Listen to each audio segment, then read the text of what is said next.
স্বপ্না, আপনাদের সবাই অনুরোধ করবো, আপনারা ঘরে বসে থাকবেন না, আপনারা সবাই রাজপথে নামবেন। ওরা মনে করছিল আমরা ছাত্র সমাজ মশার মতন, মশার যেভাবে দুই হাতে মারে ফেলাই আমাদের ভাবে মেরে ফেলাবে, কিন্তু আজকে আমরা প্রমাণ করাই দিলাম যে আমরা মশা না।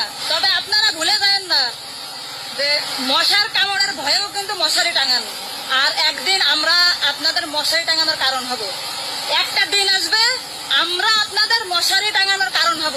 দেশের মানুষ আমাদের পাশে আছে, থাকবে, আর আমরা জয় না নিয়ে ঘরে ফিরবো না।